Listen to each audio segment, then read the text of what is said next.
Hey, what's up everybody? Welcome back to the channel. Today we're talking about something that's near and dear to every investor's heart: income. But not just any income, we're talking about passive income from two big players in the investing world: dividend stocks and notes. Now I know you're probably thinking, okay, but what's the difference? Aren't they both just ways to make money? Well, I'm glad you asked. Imagine this: you're chilling at home, maybe sipping on a nice cup of coffee, and instead of working hard for your paycheck, your money is working hard for you. Sounds good, right? That's what we're talking about today. Building a stream of income through either dividend stocks or notes, but which one is better? And more importantly, which one is right for you? So whether you're a seasoned investor or just dipping your toes into the world of passive income, today's video is for you. And trust me, by the end of this, you'll be able to make an educated decision about where to put your money to work. All right, let's get into it. Just imagine being the person who's like, hey, here's $10,000. I trust you'll pay me back with a little extra for my troubles. It's like being a personal lender with a pretty sweet deal. The downside?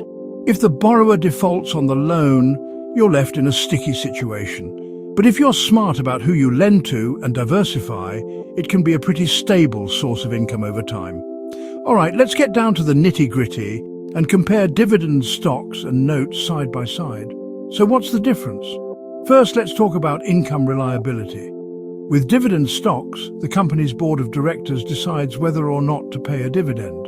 And while companies with a strong track record tend to pay out regularly, there's always a chance that dividends can be cut or suspended, especially during tough times.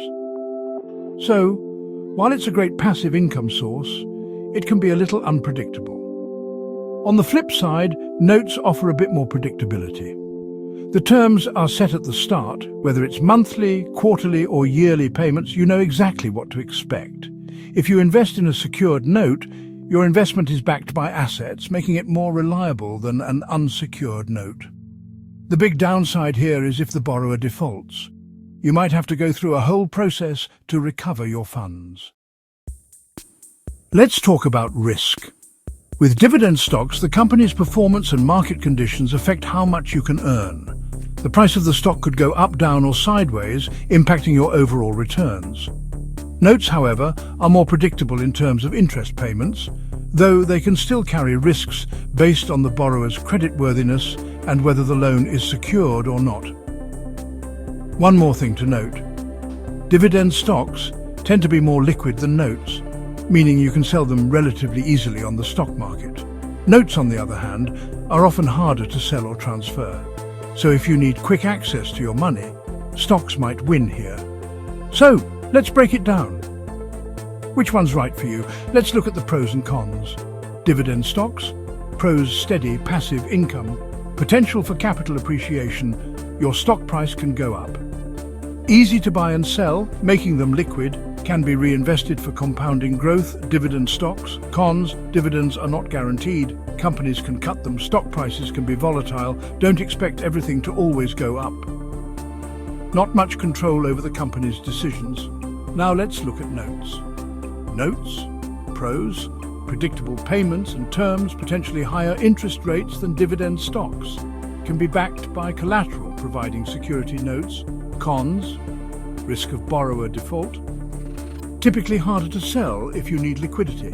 Limited upside, no stock price appreciation here. So, there you have it. Dividend stocks versus notes.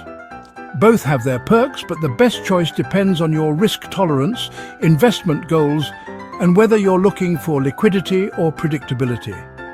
If you want to diversify, why not try both? After all, who says you have to choose just one?